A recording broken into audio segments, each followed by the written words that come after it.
Cheguei na correria aí, vocês me desculpem. Correria dia a dia, tem vezes que a gente chega no prego, mas no prazer não pode, né? Então, para dar início à palestra do dia, os estudos, né? Como a gente fala aqui na casa do dia, começar com a leitura do Jesus no teu dia a dia, que é a obra que a gente sempre tem de referência aqui no início das nossas palestras. Insatisfação. A insatisfação campeia em toda parte, a todo momento. Podem se encontrar os que estão insatisfeitos. Insatisfeitos com o corpo, insatisfeitos com a situação financeira, insatisfeitos com a família. O problema reside em que quem é insatisfeito é infeliz. Analisando os fatos, sob a ótica da razão, a insatisfação é um erro dos mais graves, já que nada está fora de ordem nas coisas de Deus. Sua insatisfação não tem razão de ser. O que você queria? Um corpo mais saudável? Mas o seu corpo físico foi modelado pelo seu perispírito, imprimindo nele as deficiências morais. Portanto, o seu corpo é adequado. Uma família melhor? Mas aqueles que constituem sua família são os espíritos com os quais você está em débito, aguardando ressarcimento. Portanto, sua família é a ideal. Uma condição financeira mais confortável, mas por certo já teve muitas posses, o resultado foi catastrófico. Portanto, sua situação é a necessária para a sua evolução. Uma esposa perfeita? Mas se você não é perfeito, porque acha que tem direito de exigir perfeição. Portanto, a sua esposa é bem mais perfeita do que merece, considerando o seu passado. Só há uma insatisfação que é justa e que você sempre deve ter: a insatisfação com a sua condição evolutiva. Neste caso, a insatisfação sem conflito é bem-vinda. De resto, está tudo certo. Essa mensagem aí não tem quem não se coloque dentro de achar por necessário ouvi-la, né? Porque quem é que está 100% satisfeito com a vida? Quem é que acha que tudo ocorre dentro do merecimento, dentro do que lhe é confortável e favorável, né? Muitas vezes a gente se pega reclamando aí porque está chovendo, porque o sol está quente, mas quando está chovendo a gente pede sol. E quando o sol está quente a gente pede chuva. Normalmente a gente quer o que não tem, nem que seja naquele momento, né? Então, muitas vezes a gente reclama de algo que era para agradecer. E ao invés de agradecer, a gente se atormenta por questões tão banais e se torna infeliz por questões tão pequenas que o verdadeiro valor que a gente tem que dar nas coisas importantes da vida acaba passando despercebido, que são as oportunidades de fazer o bem, as oportunidades de se melhorar, de se reformar e de olhar para o próximo com um olhar diferente, a não ser da insatisfação. Então essa aqui foi a mensagem do Jesus no teu dia a dia, livro referência aí para todos os trabalhos da casa, sempre estamos acompanhando e sempre traz mensagens belíssimas como essas. E para a gente iniciar o tópico do dia, peço a todos para fecharem os olhos, elevar os pensamentos a Jesus, a Deus nosso Pai, agradecer mais uma vez pelo dia de hoje, pela vida, pela saúde ou até mesmo pelas enfermidades que nos incomodam nesse estar tão pequeno que julgamos dignos de desmerecer tudo o que nos é colocado no caminho, mesmo que dito como ruim. Vamos aprender a valorizar tudo o que nos ocorre. Se é bom, vamos tentar alcançar o próximo com a nossa felicidade. Se julgamos ruim, que possamos tirar o aprendizado necessário daquela situação, para que possamos viver melhor, mais resignados e cada vez mais próximo do que Jesus nos ensinou. Vamos elevar nossos pensamentos sempre que algo nos abalar. Vamos estender nossas mãos sempre que o irmão estiver caído.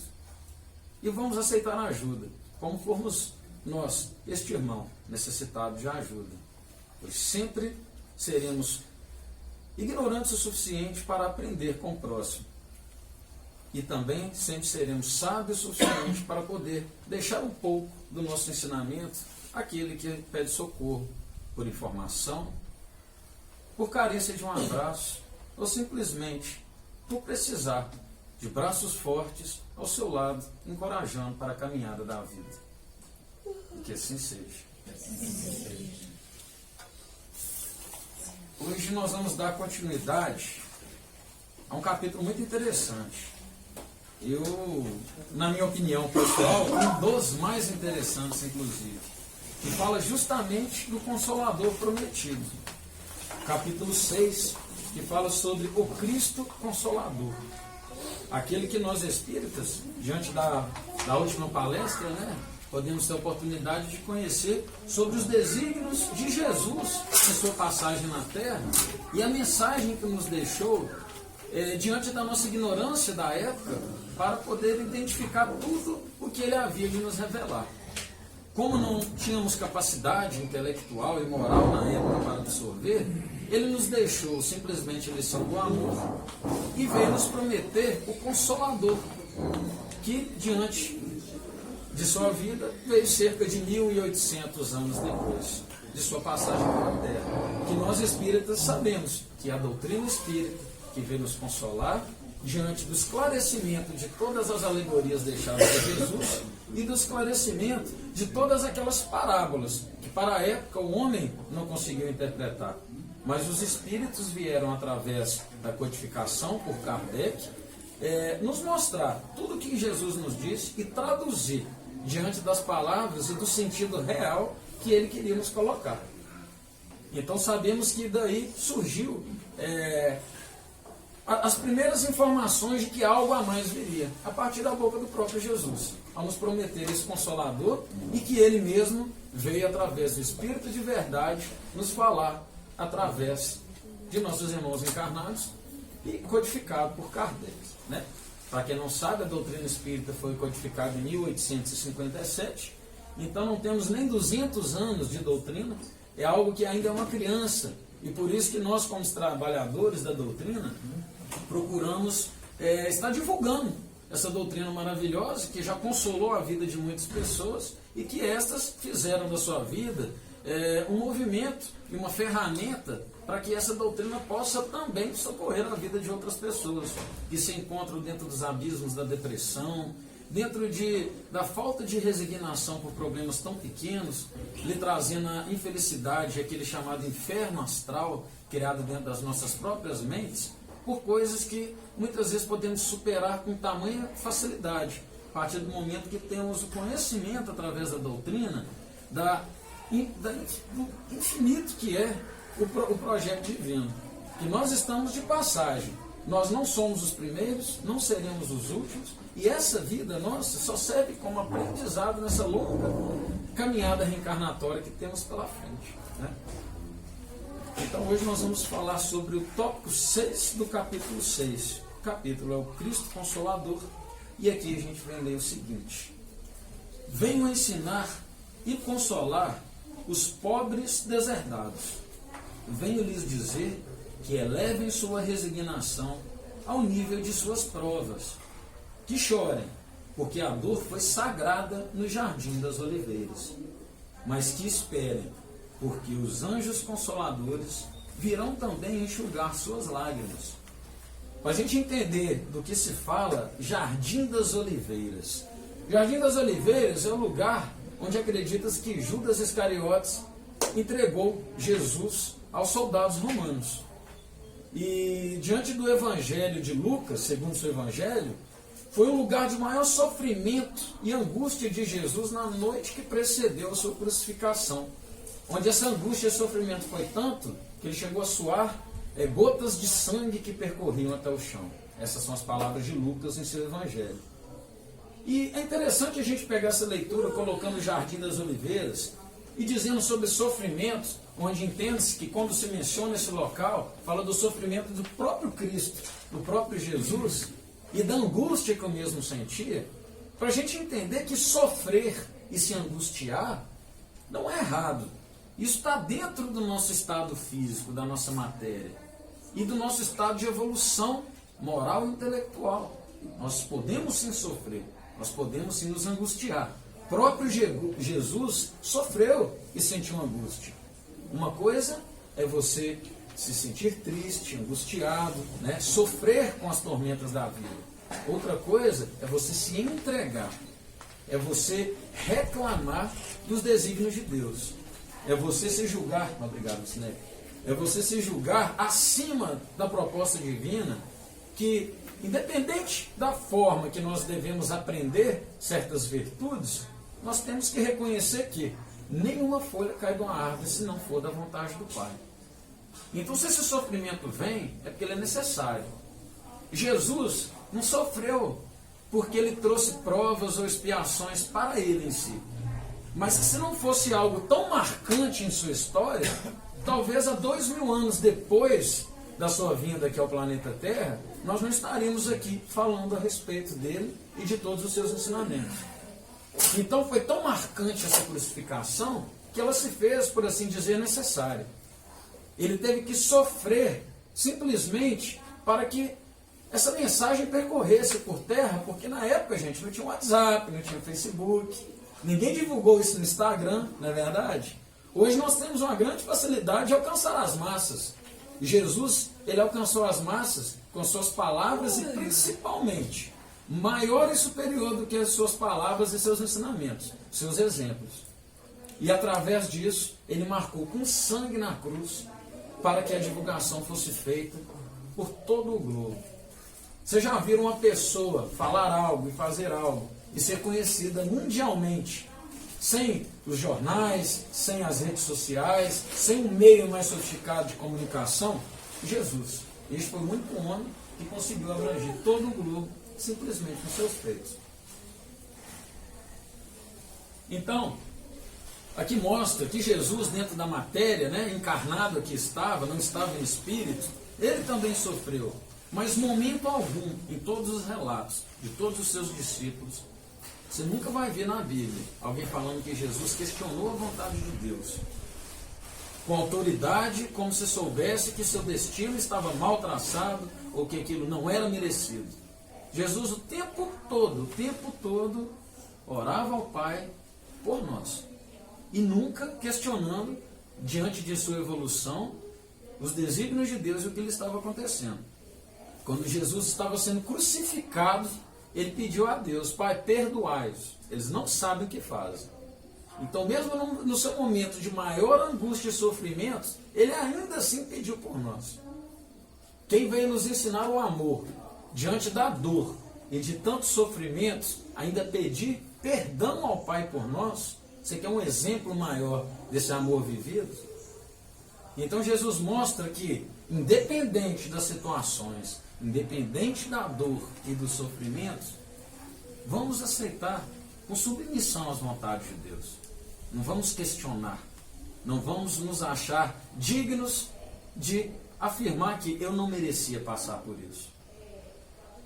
Nós que vivemos um mundo de provas e expiações, como eu vejo aqui algumas pessoas novas, talvez conhecedoras da doutrina, primeiramente por curiosidade, acho que todos que chegaram na doutrina foi por isso, né? Talvez algumas respostas que não vinham a determinadas perguntas, veio até aqui para ver se sanava tais dúvidas e se preenchia aquele buraco interior, né? Por alguns questionamentos também. Exatamente.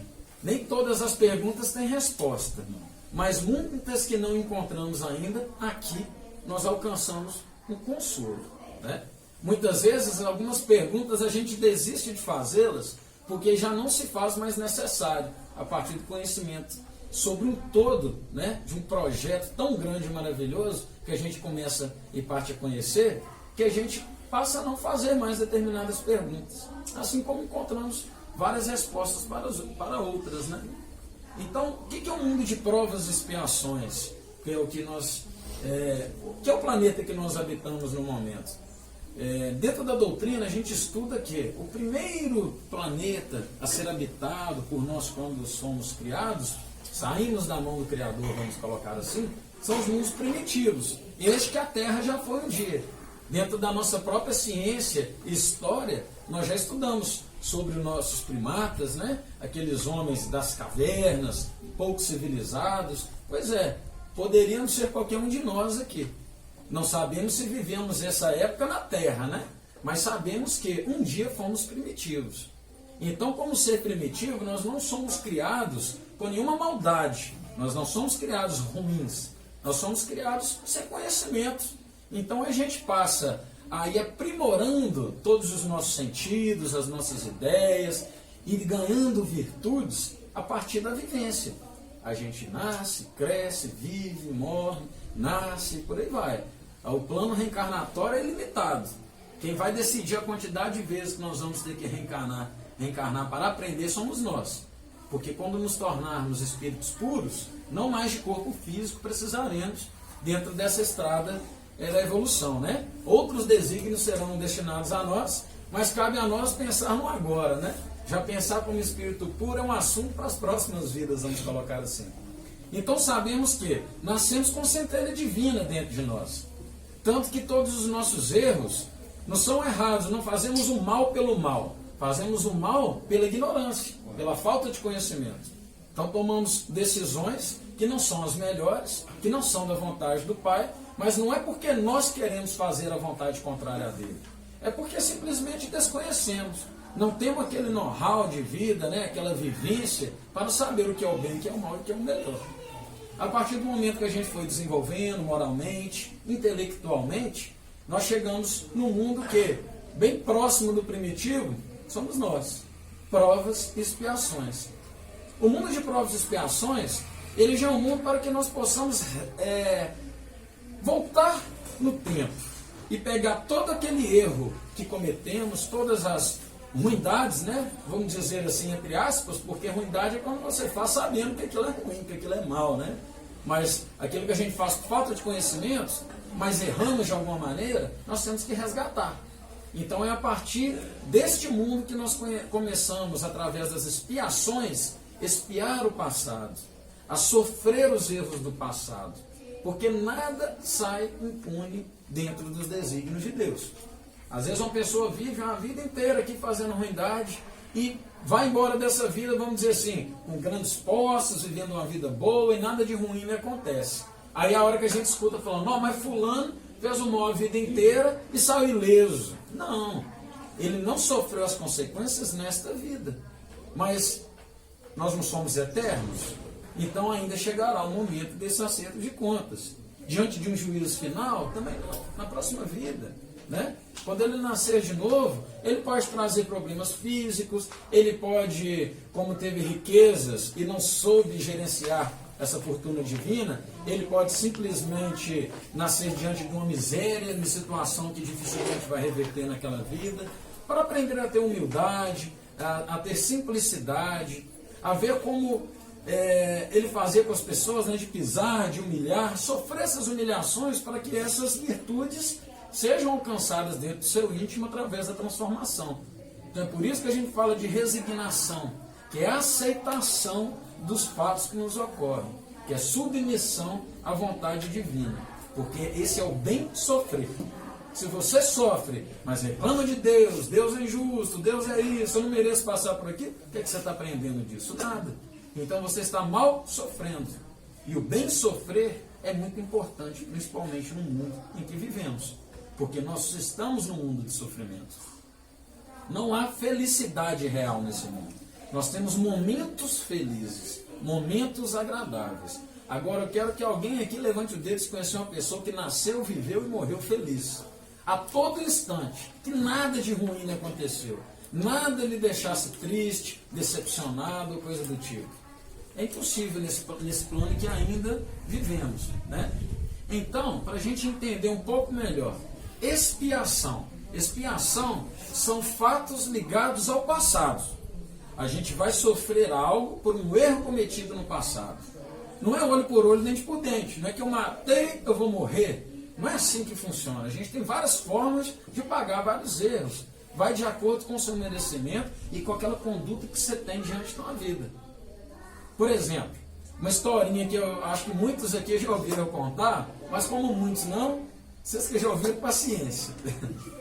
Tinha um irmão que ele começou a sua vida, já de criança, obedecendo os pais, fazendo tudo de bom. Vamos dizer assim, uma criança obediente, uma criança que ajudava os coleguinhas, levava uma merenda para a escola e dividia. ele foi crescendo e foi ampliando os seus trabalhos voltados ao bem. Então foi um ser humano exemplar, dentro das nossas possibilidades. Só que quando ele chegou aos 30 anos de idade, ele perdeu o seu mindinho. E ele perdendo os dedinhos, ele se revoltou. Falou, não, eu fui bom a vida inteira. Eu só pratiquei o bem, eu ajudei o próximo, eu divulguei a palavra do Senhor, eu fiz tudo o que me ensinaram que era correto, e Deus arrancou meu dedo, mas eu não mereço passar por isso. Por que que isso me aconteceu? E esse irmão teve a oportunidade de passar por uma regressão, onde ele teve conhecimento da sua vida passada.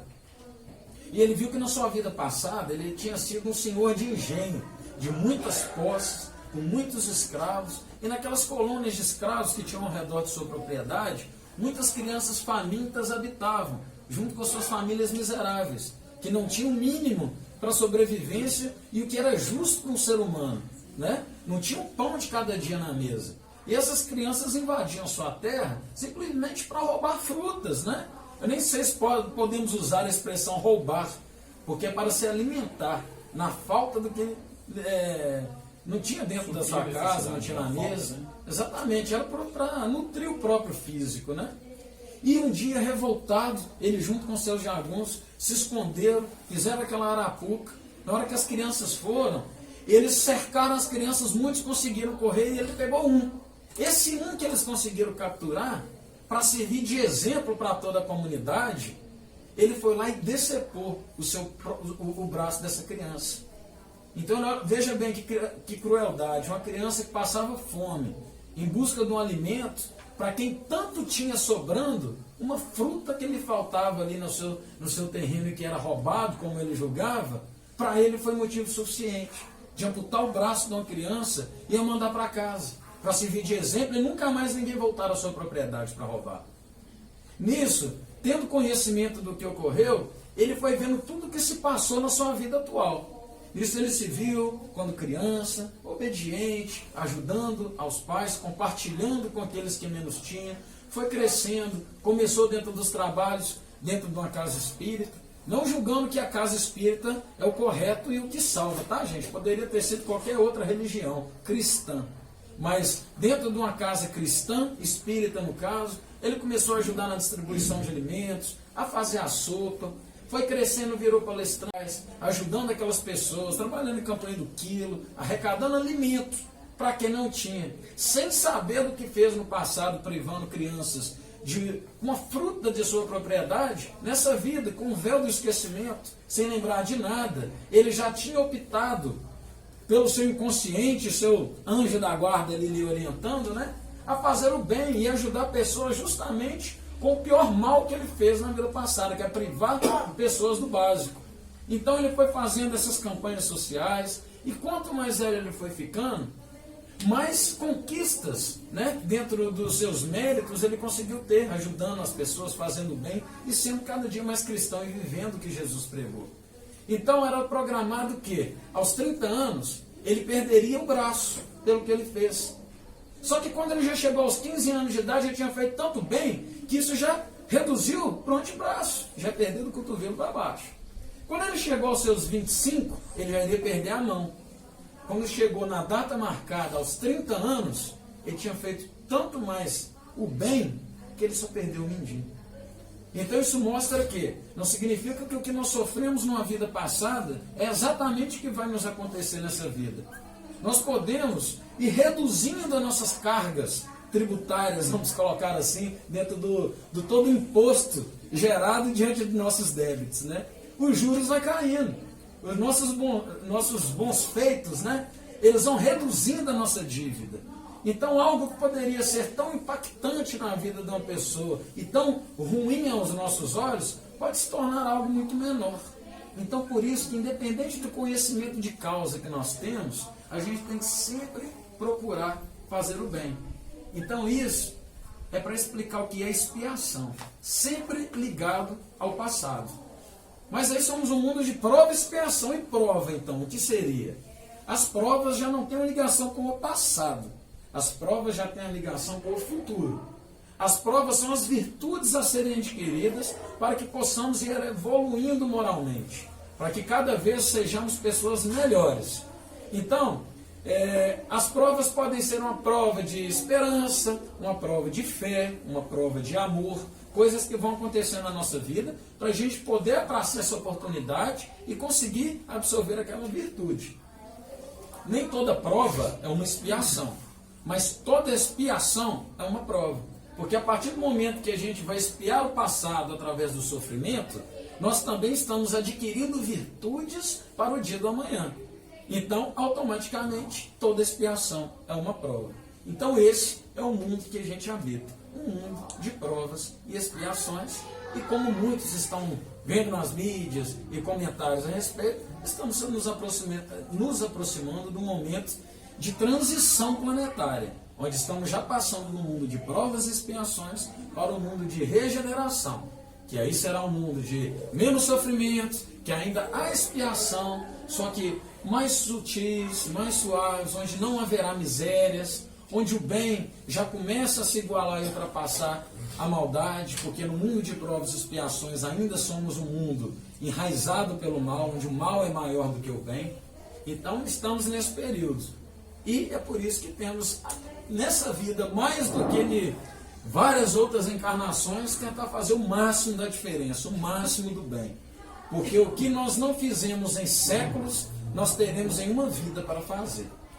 Por isso que somos chamados dos trabalhadores da última hora. Como muito está sendo falado e também muito está sendo cobrado de todos nós que estamos aqui nesse momento. Né? Então, depois dessa pincelada, porque eu ouvi algumas pessoas, nós vamos dar continuidade à leitura, porque o tempo urge, né? Pode falar, Deus. Mas eu não queria te interromper, né? Você estava pensando, né? Pode falar. Eu estava fazendo um texto na escola, né? Falando sobre desafios na sociedade e as perspectivas, né? Eu tinha que fazer um texto. Aí eu fiz o texto, aí eu estava falando com a minha mãe sobre a felicidade que você falou. Sim. Você falou que não há felicidade real, que há momentos de felicidade. Só que eu falei com a minha mãe assim, às vezes a pessoa, ela vai comprar um sapato, ela tá super feliz. Às vezes ela tá com pessoas que fazem ela feliz, só que não é uma feliz, ela tá com pessoas que não, no momento tá fazendo ela feliz porque ela não procura um amor de família, de quem realmente quer bem, vai procurar na rua. Aí eu falei assim com a minha mãe, às vezes a pessoa acha que ela tá feliz, mas ela não tá. Mas não há felicidade eterna, mas momentos de felicidade. Mas há felicidade verdadeira, quando você tá, por exemplo, com a sua família reunida, sentindo aquele amor, aquele todo carinho que sua mãe te dá, que seu pai te dá, que você não precisa procurar fora. Esse é um momento de felicidade. Mas o que acontece? Nós, até então, por virmos em escala evolutiva do mundo primitivo até onde estamos, até o ponto que no momento estamos, nós só conhecemos a infelicidade, as decepções, a tristeza, os sofrimentos. Então o sofrimento a gente conhece, esse a gente já vivenciou muito. Então a gente carrega com a gente esse sentimento, né, e esse conhecimento de causa do que é o sofrimento. Mas a felicidade, como nós começamos de baixo, nós nunca passamos pelo mundo feliz. Que vem o mundo feliz, ele vem depois de um plano de regeneração, ou seja, está um pouquinho longe ainda para a gente chegar lá. Então, por não conhecermos a felicidade, os pequenos momentos felizes que nós temos, a gente encara como se fosse a verdadeira felicidade, mas que não é, porque esta nós vamos conhecer um dia. Por não a conhecermos, a gente julga como felicidade aquilo que a gente conhece como um momento de prazer, né? Um momento de satisfação, como você mesmo disse. Às vezes a gente está feliz comprando sapatos. No mundo feliz, acredito que nem sapato a gente compra. E é feliz, tá entendendo? Então é questão do que a gente julga ser a felicidade. Por não a conhecermos e de fato ela não pertencer ao nosso mundo. Isso significa que seremos eternos infelizes? Não, de forma alguma, como você disse. Um momento com a família. Essa é a, vamos dizer assim, é a borda da felicidade que nós podemos alcançar. Porque não tem nada melhor do que bons relacionamentos, relacionamentos harmônicos, né? tudo isso nos faz sentir prazer, sentir aquele dito momento de felicidade. Então, são situações e circunstâncias que essas nós carregaremos para toda a eternidade. Porque todos os laços de afetos, esses não se rompem após o nosso desencarne. Agora, todo sapato comprado fica para trás. Então, a gente tem o que ela está dizendo está mais relacionado à alegria, né? Alegria. Nós conhecemos mais a alegria do que a felicidade. É a ilusão da satisfação. O sapato que eu tô falando é a falsa. Sim. De não ter, tipo, o... Aquela é o amor centopeia, da- por isso. O quê? Não, mas eu entendi o que você disse. E não deixa de ser um momento alegre, é um momento prazeroso também. Nas aquisições materiais e tudo, entendeu? Eu só citei o quê? Que ainda nós somos muito materialistas. Nós todos somos. Quem é que não gosta de adquirir um bem novo, né?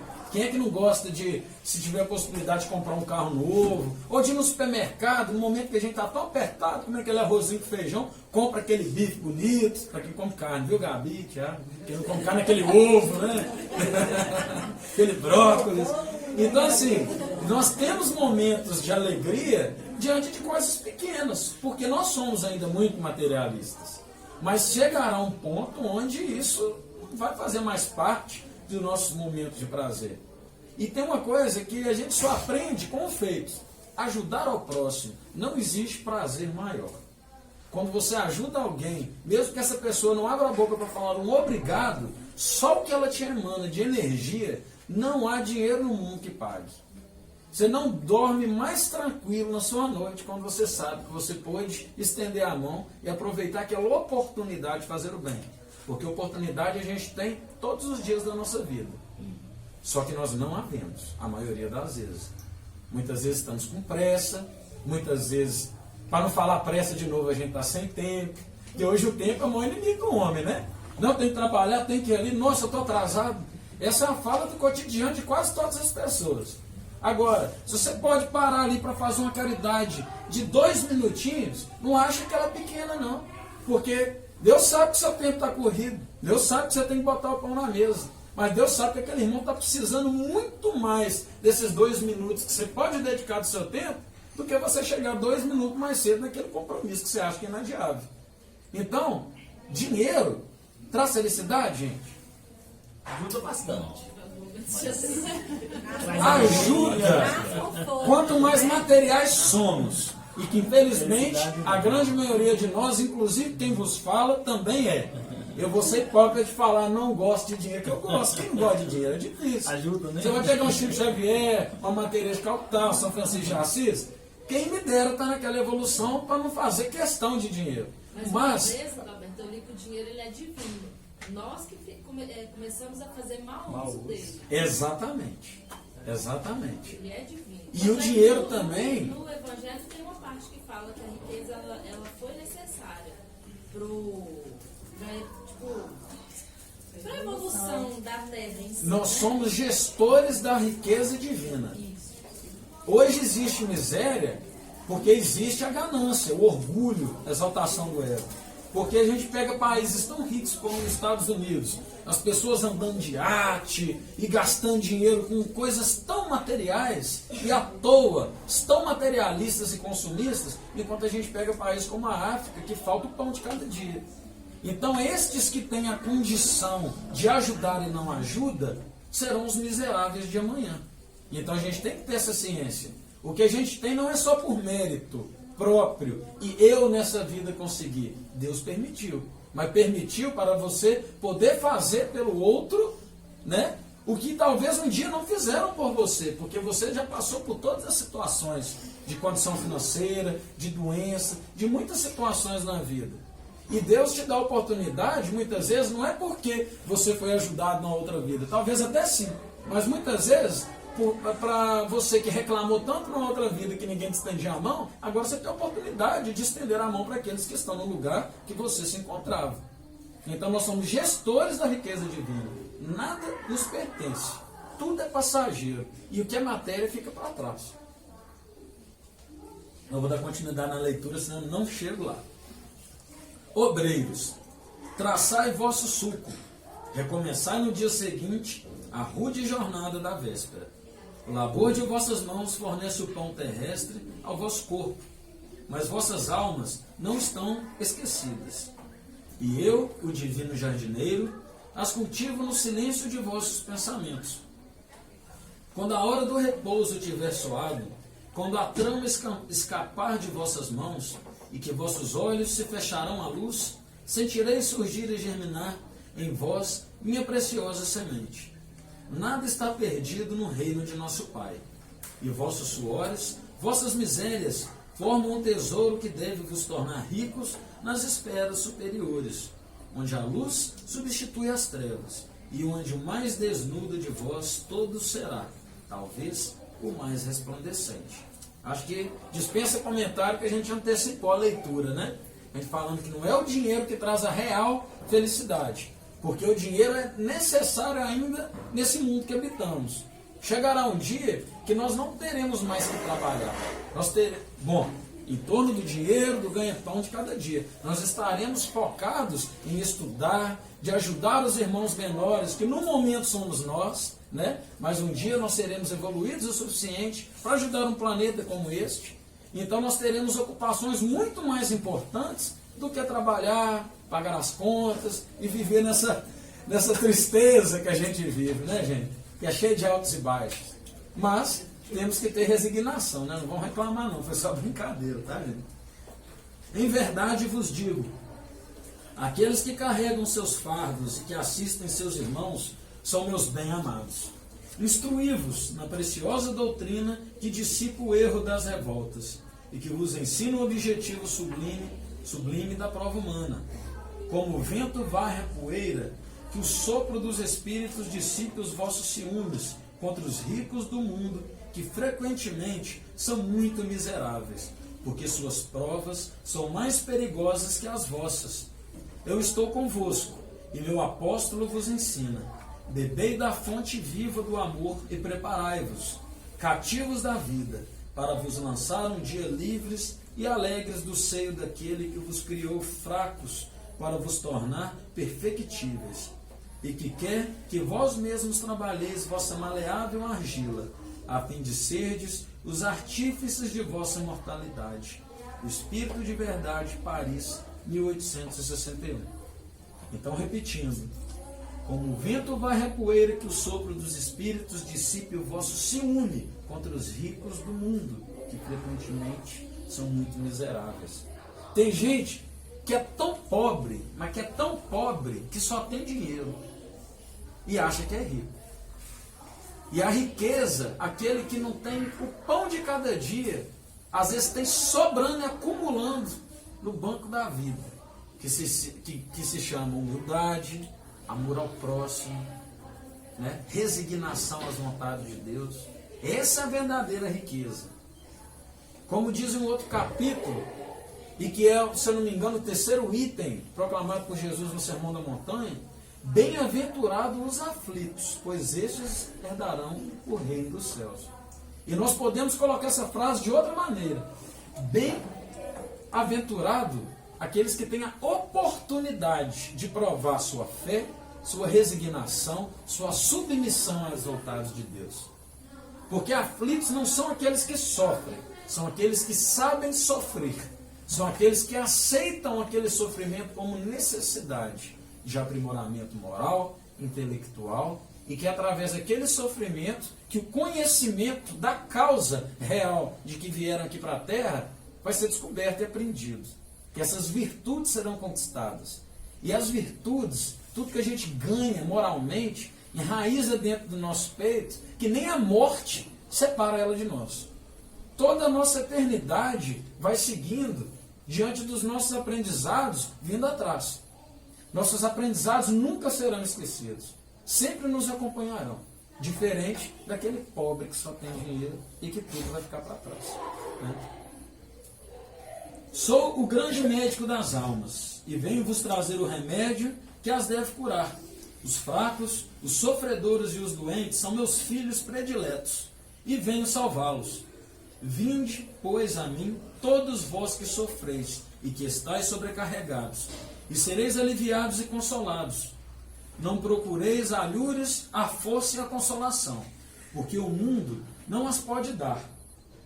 Deus fez aos vossos corações um apelo supremo pelo Espiritismo. Escutai, que a impiedade, a mentira, o erro, a incredulidade sejam extirpados de vossas almas doloridas. São esses os monstros que se saciam de vosso sangue mais puro e que vos ferem quase sempre mortalmente. Que no futuro, humildes e submissos ao Criador, pratiqueis sua divina lei. Amai e orai. Sedes dóceis aos Espíritos do Senhor. Invocai-o do fundo do coração. Então, ele vos enviará seu Filho bem-amado, para vos instruir e vos dizer essas boas palavras. Eis-me aqui. Venho a vós, porque me chamastes. O Espírito de Verdade, Bordeaux, 1861. Para quem não sabe, gente, o Espírito de Verdade é o próprio Jesus, que veio através de médiuns, na época da codificação, nos trazer essas maravilhosas mensagens. E como disse aqui, os prediletos filhos do Senhor são aqueles pobres, doentes, aflitos, porque estes sofrem. E através desse sofrimento aprendem a ter humildade, simplicidade. Se você for numa favela, eu trabalhei em Belo Horizonte um tempo, com consignação de peças de roupa para sacoleiras revender. Então eu ia mais nos bairros humildes, aqueles que tinham pessoas que realmente precisavam trabalhar. E eu fui todas as, vou dizer todas, 90% das piores favelas, assim como dizemos, de Belo Horizonte. E lá é que eu aprendi o que é a verdadeira humildade, o que é o verdadeiro amor ao próximo.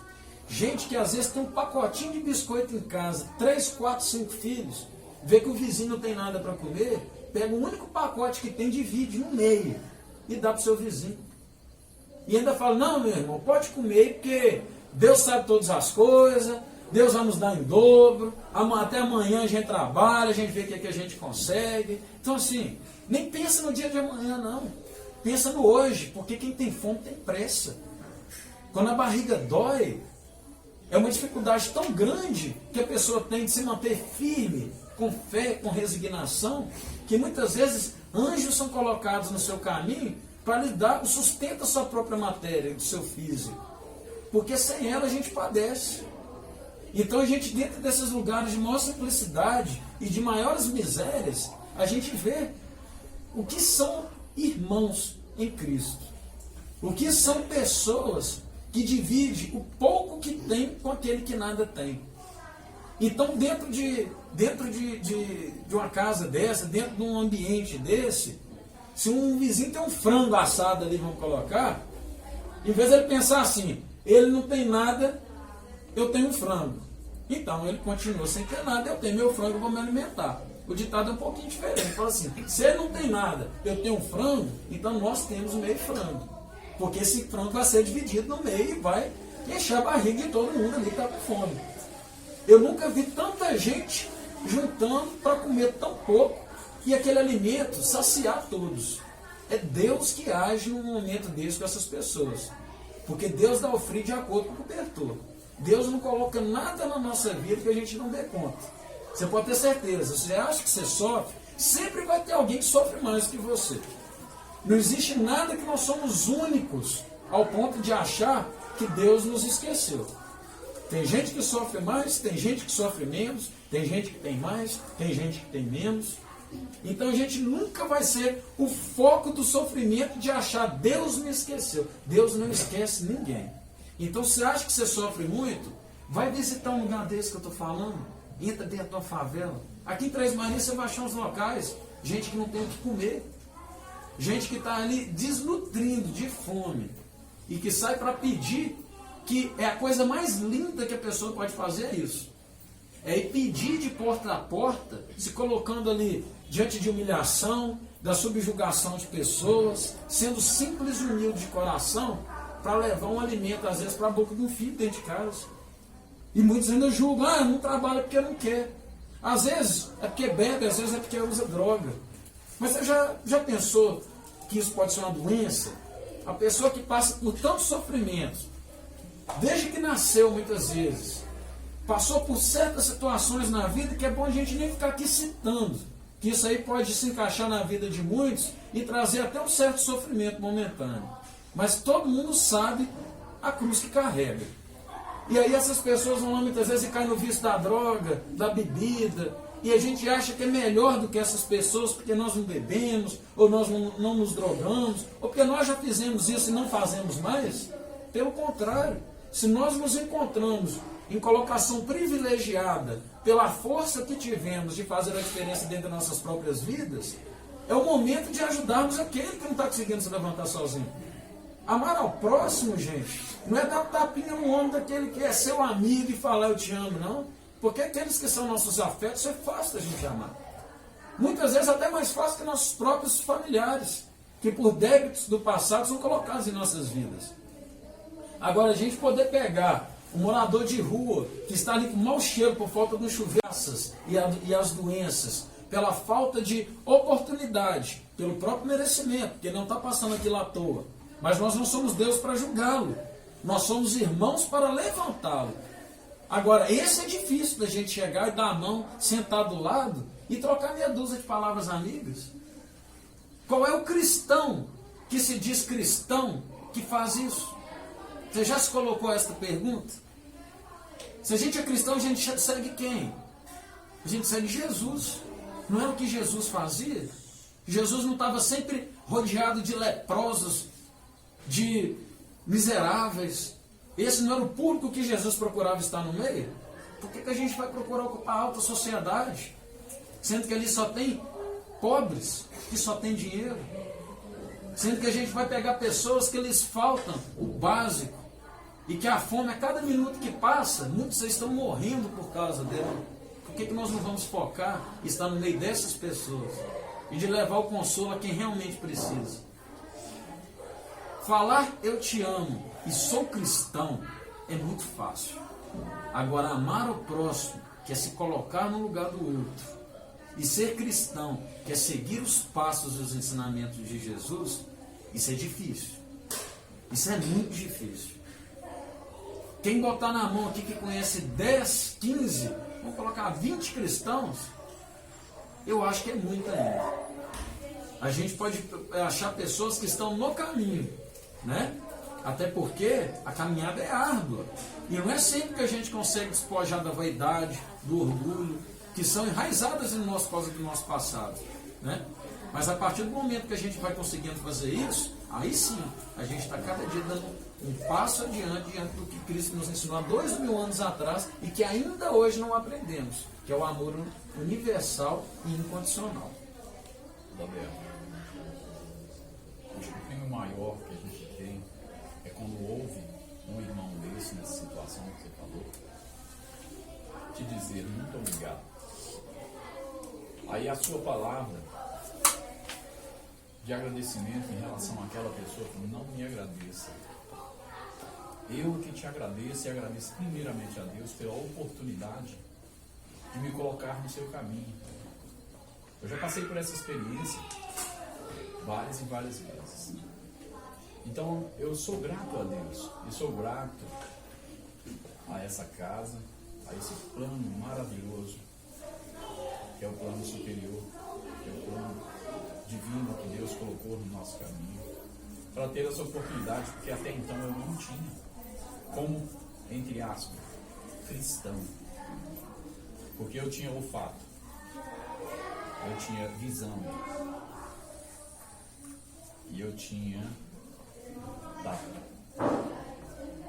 Então, ao me aproximar, eu tinha a visão, que não era agradável, o olfato, que não era favorável, e me impedia o tato de tocar ou abraçar pelas mãos sujas, pela roupa suja, que tinha muitas vezes acabado de levantar. E eu não tinha essa oportunidade, porque até então eu era um cristão, mas cristão entre aspas que não colocava o meu Jesus em primeiro plano. E quando eu tive essa oportunidade, a primeira vez que eu tive essa oportunidade, quando eu ouvi muito obrigado, aí eu retruquei, não é você quem tem que me agradecer. Sou eu que sou grato a você pela oportunidade de nós cruzarmos os nossos caminhos e a Deus por ter me feito quem eu sou hoje agora. eu quero dizer? A gratidão nesse momento é imensa. Porque justamente eu me vejo saindo de uma situação que eu me encontrava e a felicidade de estar onde eu estou hoje. Por isso que eu falo que ela não tem visão, o amor não tem visão, não tem olfato nem tato. O amor é o amor de Jesus, ele tem que ser. Com certeza. E tem que ser praticado, né? Compreendido, praticado. Então, Deus consola os humildes e dá força aos aflitos que lhe apedrem. Seu poder cobre a terra e por toda parte, ao lado de uma lágrima coloca ele um bálsamo que consola. O devotamento e a abnegação são uma prece contínua e encerram um ensinamento profundo. A sabedoria humana reside nessas duas palavras. Possam todos os espíritos sofredores compreender essa verdade, ao invés de reclamar contra as dores, os sofrimentos morais que são neste mundo o vosso quinhão.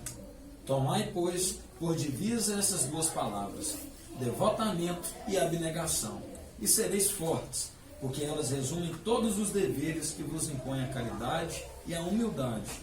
O sentimento do dever cumprido vos dará o repouso do espírito e a resignação. O coração bate melhor, a alma se asserena e o corpo não tem mais desfalecimento, porque o corpo sofre tanto mais quanto o espírito está mais profundamente atingido. O Espírito de Verdade, Leave, 1863. Quem pede consolo, a ele consolo será dado. Faça a sua parte que eu vos ajudarei. Não é assim que Jesus nos disse? Então nós temos que fazer a nossa parte. E o resto, a gente deixa que ele se encarregue. Jesus, ou melhor dizendo, Deus, ele não escolhe os capacitados, ele capacita os escolhidos. Então, a partir do momento que nós temos o intuito de fazer o bem, a nossa intenção é a melhor, e a nossa vida foi entregue para Deus fazer o que quiser de nós, como uma ferramenta divina, para qualquer trabalho que ele nos coloque a estar fazendo, nós temos que abraçar, porque tudo irá acontecer conforme os seus desígnios. Basta a gente acertar o caminho, o resto é com o nosso Pai.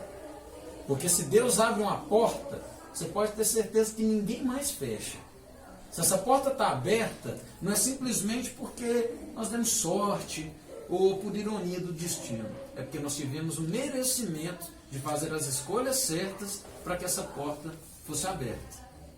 E uma vez aberta, ela só vai enlarguecendo, para que você possa trazer todos aqueles que você se prontifica a assistir, todos aqueles que você consegue cobrir com seu manto de caridade, todos aqueles que você alcança no caminho desvirtuoso e traz para o rumo do caminho certo, o caminho de Deus, o caminho que Cristo começou para nós. Como diz dentro dos estudiosos da doutrina, Moisés, ele veio abrir o caminho, Jesus deu sequência, e o Espiritismo o arrebaterá. Então, tudo o que a gente estuda não é simplesmente para ser memorizado e desenvolver o nosso intelecto. Tudo que a gente absorve dentro dessa doutrina maravilhosa é para a gente aprender e colocar em prática.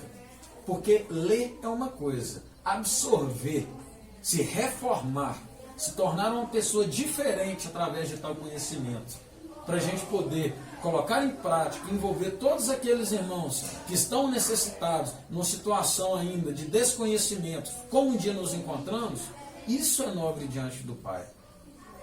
E a gente tem que, uma vez por todas, reconhecer a nossa pequenez diante de todo o universo. Desde a época da nossa criação, como eu gosto de citar em alguns momentos de palestra, repito, como tem algumas pessoas novas, eu gosto de colocar um raciocínio voltado para a ciência, que querendo ou não, tem uma pitada de religião, de teologia no meio, mas que tudo que a ciência nos diz é porque a ciência comprova, certo? Muita coisa ela ainda não afirma, porque ela ainda não tem conhecimento intelectual para comprová-la. Mas sabemos que o nosso planeta, ou melhor dizendo assim, a nossa galáxia, ela foi criada através de uma aceleração de moléculas e de energia chamadas Big Bang. E através do Big Bang, que aconteceu há 15 bilhões de anos atrás, foi criado, através da explosão, a nossa galáxia. que entre 200 bilhões de galáxias, a gente vive na Via Láctea. É a que a gente habita. Dentro dessa galáxia, através dessa aceleração e essa unificação de massas, foram criados mais de 200 bilhões de estrelas. Uma dessas estrelas é o Sol, que antigamente era conhecido como uma estrela de quinta grandeza, hoje conhecido também como estrela anã. E ao redor do Sol giram-se 9, hoje 8, né? Não deixou de ser planeta, 8 massas planetárias que não possuem luz própria e que são todas iluminadas pelo Sol. Então, pois bem, olha para você ver o que é a Terra. A Terra é um planetinha entre 8 planetas que gira em torno de uma estrelinha, dentre mais de 200 bilhões de estrelas, que formam uma única galáxia diante de mais de 100 bilhões de galáxias. E aí eu te digo ainda mais, na Terra, os cientistas, eles fazem levantamentos onde acreditam haver cerca de 30 milhões de espécies. Até então, catalogadas foram 3 milhões. Dessas 3 milhões de espécies, nós somos componente de uma única. Somos o Homo sapiens. E sabemos que, dentro desse ano, se eu não me engano, 2019, nós somos calculados em quase 8 bilhões de indivíduos. Então eu te pergunto, dentre 8 milhões de indivíduos que compõem uma única espécie, dentre 30 milhões de espécies, que populam um planetinha, entre 8 planetas, que rodam em torno de uma estrelinha, dentre 200 bilhões de estrelas, que compõem uma única galáxia, entre 200 bilhões de galáxias. Quem és tu? Um subtreco do subtroço, né? Nós não somos nada. E tem gente que acha que ela, ali, aquele pinguinho diante de toda a criação, é melhor do que os outros. Que a sua roupa é da melhor marca, que a sua profissão é a melhor, que o seu sotaque é o mais bonito, a sua cor de pele é a certa.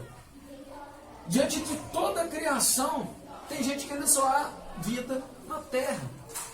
Então nós somos tão pequenos, mas tão pequenos, que diante da nossa pequenez, nós temos que dar as mãos, nós temos que nos ajudar, nós temos que cativar ao próximo para formar elos de amizade e não deixar dívidas para trás. Como Jesus nos disse, reconciliai com o vosso inimigo enquanto ainda estão em caminhada. Porque depois disso, gente, só são desafetos que a gente vai levar para outra vida. Hoje aquele vizinho chato, que você bate boca com ele, na próxima vida pode ser seu marido. Está entendendo? Aquela mulher enjoada, que você não pode ligar um somzinho embaixo da sua casa que já está batendo ali no portão, e está incomodando. Pode ser sua esposa. Está entendendo? Sua filha, seu filho. Então tudo que a gente cria nessa vida de inimizade, tão pequenos somos, para querer exaltarmos, nos colocar às alturas, olhar o outro de cima para baixo, como se fôssemos, né, a estrela máxima da criação. Para quê? Tudo isso para a gente adquirir novos débitos. Tudo isso para a gente retardar o nosso processo evolutivo. Enquanto a gente pode andar a passos largos, simplesmente fazendo o que Jesus veio desenhar para nós. Ele veio literalmente desenhar. Ele ensinou, ele reafirmou, agora diante da doutrina, o Consolador prometido. Ele praticou, ele instruiu e mandou vários espíritos mais evoluídos do que o povo do nosso planeta, como Chico Xavier, Madre Teresa, Joana de Ângeles, enfim, vários e vários outros, para vir aqui também praticar o que ele nos ensinou, para servir de exemplo, e a gente ainda bate naquela mesma tecla de olhar para o próprio umbigo, de achar que aqueles que fizeram para o próximo perderam tempo. Na verdade, esse tempo que a gente dedica só para nos darmos bem, como assim julgamos na vida, é o tempo mais desperdiçado que existe. Nós temos que trabalhar, sim, o trabalho edifica o homem, nos traz virtudes também, mas temos coisas muito mais importantes para fazer em outros momentos. A gente não tem que viver para trabalhar, a gente tem que trabalhar para viver, e a gente tem que viver para fazer o bem. Foi o que Jesus nos ensinou. Há 2000 anos isso vem se repetindo. Há 2000 anos, de geração em geração, a gente vai tentando aprender. E até hoje, nós ainda não aprendemos. Por isso nós estamos aqui, juntos, reunidos, porque juntos somos mais fortes.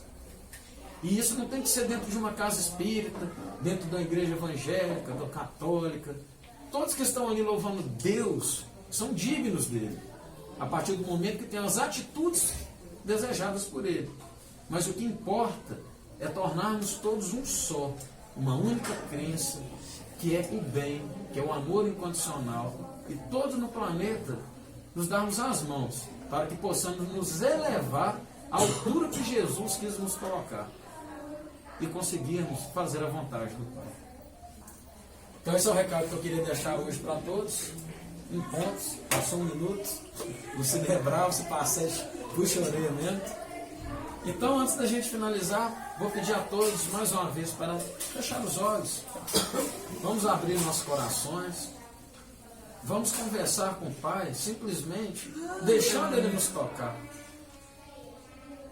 Vamos tentar, a partir desse momento, a caminhar a passos longos, a nos modificarmos, nos reformarmos intimamente, simplesmente com a prática do bem, com o conhecimento da doutrina do amor, da doutrina que consola, aquela que sana dores, reduz a carga dos problemas, aquela que nos faz sentir a alegria e aquela leve sensação de felicidade em que esse mundo nos proporciona.